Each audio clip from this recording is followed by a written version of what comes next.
Hey y'all, welcome back to this week's episode of AMA Friday with Amy Miller, Recruiting in Yoga Pants.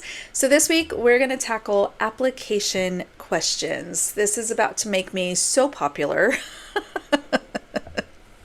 Sorry, guys. No, I think this is important. We've definitely talked top of funnel friction before. I will link to that video up above. We covered general friction, different ways that can show up. Application question is one of those ways. So watch that video for more on the general subject. This week, we are going deep into the actual application questions, the open-ended questions, and I have some thoughts. So three main things that I want to make sure we cover. So one is what makes a good question. Secondly, how many is too many? So what's the kind of the scope of these open-ended questions? And then finally, kind of a bonus tip, where does salary expectations fall into this? Because that is often a free-form field in an application as well.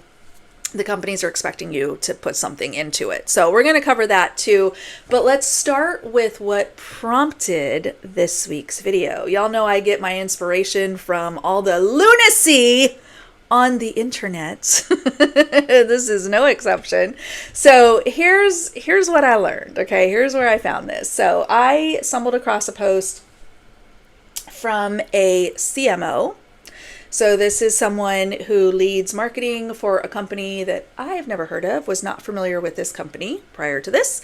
And the comment, or the post rather, that this person shared was, quote, "Dear person applying for a job, if the application has a question to answer as part of the process, please take the time to answer it. There is a reason the question is there. Only 5% of applicants answered the question associated with the job we launched last week. 5%.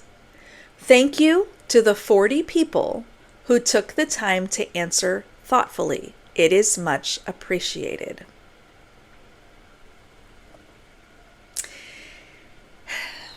Now, this might be really naive of me, but when I read comments and posts and things, I try to assume good intent. We don't have body language associated with this. We don't have any nonverbal communication aligned to this. I've never seen another post from this person. I don't know what their normal communication style is. This did not feel mean or inappropriate or dismissive in any way. I felt like this is someone who probably doesn't do a lot of hiring, who was mystified that people would willfully skip over one question. And they were simply like, thanks to the ones that did, appreciate y'all. Like, that's how I read it. Not so much the rest of the internet, okay? There's a lot of people who are very, very, very unhappy with this individual. It's one of the reasons I cropped out his name before I shared the post, because I didn't want to send any more smoke his way. Anywho, so it made me start thinking about this application process, right? Now, my intention when I shared this snippet, and you can read my post down below, I'll link to it down in the video description, is I wanted to point out how much you improved your odds if you were one of those 40 applicants. Let's do the math, okay? So here's what we know to be true. We know that there was a marketing job posted. We know that it got 800 applicants. We know that there was one allegedly role-related question. And we know that only 40 people, or 5% of that 800, answered thoughtfully. So if you're one of those applicants, I want you to think about this. If you're one of those applicants who saw that job and said, wow, that sounds like something I could do, let me apply to that. If you did not answer the application question, you are competing with all 799 other people. If you did answer the question, you're now competing with 39 other people. And let's be really real. If that group of 40 that took the minutes to answer the question are worth interviewing, one of them makes it, maybe multiple people make it through the interview process, who do you think is getting the offer? Not one of the 760 who did not answer the question. So if you did, look, I'm bad at math. I'm not even going to try to give you a number on how you improved your odds, but it's better. 1 in 40 is way better than 1 in 800. I think we can all agree on that. This is why companies use this kind of friction. That CMO may not have a recruiter. They may not have an HR team. They may not have internal or external recruiting support. I have no idea. I did not dig that deep. But if you're a CMO and you've already got 8 billion other things on your plate and now you got to fill this role too, yeah, I'd rather spend the time looking through 40 than trying to look through 800 that don't have as much information as the 40. It's common sense. You don't have to like it. I understand that. But that's the thought process from the company perspective. How can I make this a manageable number that I can actually thoughtfully review and have information that I can make a decision with? Okay. People were very unhappy about this. So if we're going to accept that, okay, fine, we understand the thought process, businesses need to have some form of application friction for reasons, but here come the complaints. But don't ask me this stupid question. But don't ask me too many questions. But don't make it this, but da, da, da. I get it. Heard it all, read it all, seen it all. I understand. You don't like it. Let me challenge you. Okay? First of all, as always, you are entitled to opt out of any process that does not serve you. If you get into that application and you're like, you know what? I don't like this question. Abandon the app. That's okay. Companies track that data, by the way. Companies do look to see how many people started an application and did not finish. I know for me, last time I looked at my numbers, it was like 93%. So, at least there's a whole other story with marketing I was doing a pilot with. But anyway, yeah, I care about that. I'm like, did I encourage people to apply? Did they do it? Okay, good. So that's a really good completion rate, in case you were curious. So, if a bunch of people are dropping out, oh, something wrong with our process. What's going on? But if a bunch of people are completing the process, and we're interviewing folks, and we're filling roles, not broken from our perspective. And that, job seekers, is where I want you to take a minute and think about how you want to present yourself. Again, you can abandon the application, you can not apply, you can walk away from it, you can refuse to enter into a process that does not feel right for you. I absolutely respect that and encourage you to make those decisions for yourself.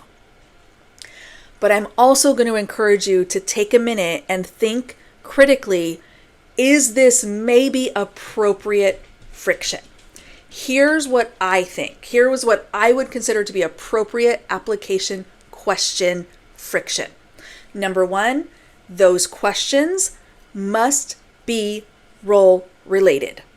Do not ask me what kind of vegetable I would be, because I will tell you I've done a quiz and I'm a spicy jalapeno. Probably not a surprise to anyone who knows me. Okay? But you don't want to ask me that question because I will show you why I'm a spicy jalapeno, because that's dumb. You do not need to know what kind of vegetable I would be to know if I can do the job. So make it role related. Okay? One complaint we also see is, well, why are you asking me questions where that information is on my resume? That's fair. It probably is. And if that's the case, how easy is it for you to just copy paste? You are making a mountain out of a very, very small molehill when you can literally Control-C, Control-V, submit, done. Now, more than likely, they're asking a question that requires a little bit more thought and input. But again, if you have done the job and it's role related, you're going to have those answers. Here's an example. I'm going to give you a recruiting example because that's what I know best. If I stumbled across an application and perhaps a role related question that I would happily answer was something like this: explain a time when you had to influence a hiring manager. What data did you use and what was the outcome? I got examples for days, okay? If anything, I would be worried about running out of space because boy, do I have some stories for you. So that is a role-related question that I can very quickly provide a synopsis of one example in 5 minutes flat, if not faster. Because I know my skills, I know my abilities, I know my accomplishments. I can type that in, no problem. Okay, so role-related, that's number one. Number two, this is not a full interview. We need to put a cap on these questions, friends. One question, totally appropriate. Bot buster, we're not going to get that silly, I'm an apply bot, please refer to resume. That happens. I've seen the screenshots. Or we're not going to get those, look at my resume, or whatever kind of snarky answers people want to. I mean, you can answer that way if you want. It's not going to get you an interview probably, but you could do that. But this now, one question, totally appropriate. I would even go to 2 questions. 3, I'm starting to draw a line. 3 is going to be my personal max if I'm the person applying, because now you're trying to interview me through an application, and that's not what I'm here for. I'm here to give you enough information to decide you do want to interview me. We will dig into questions 4, 5, 6, 8, 10 through the interview process. So keep it capped. 1 is great. 2, I'll accept. 3, you're stepping on my nerve. Okay? Just saying. That's the second point. Okay. Third and final point I want to make on this, a very common open-ended question is, what are your salary requirements? It's role related because we're going to pay you. So yeah, money is related to the position. It's a simple question. You can answer it with a number. Don't need a paragraph. So check those boxes. But there is now a fear, and someone actually made this comment on my post, that they worry that they're giving away their negotiation power. Friends, I'm going to challenge that because you are not giving away anything. You are answering a question, and you absolutely reserve the right to have that number change as you learn more. I have talked about that quite a bit in salary FAQs. So those are available to you on the website, salary FAQs, under the FAQs and networking on recruitingandyogapants.com. So go check that out. I'll link that as well down below. But that is a very common open-ended question. Ideally, they've presented a compensation range in the job description already. Your expectations are within that range. If they're not, this is not the job for you. And that's okay. If you can command more money than what that team is able to offer, that is not an application you should be completing anyway. Okay? So, yes, companies will use that data to make decisions on where to spend their human time. Okay? A human is going to look at it. A human is going to review all of those applications. They're going to skim those answers. They're going to sanity check that comp is not out of whack. That's what gets you in the group of 40 and not rejected with the other 760 that didn't answer. All right, y'all.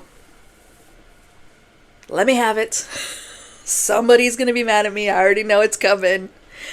I would love to hear your thoughts. Tell me why this is a bad idea, if you must. Tell me if you've learned something new you didn't consider before. That would be my goal. More importantly, did I give you enough insight to ask the right questions of the recruiters in your life? I hope so. Let me know down below. As always, see you next week.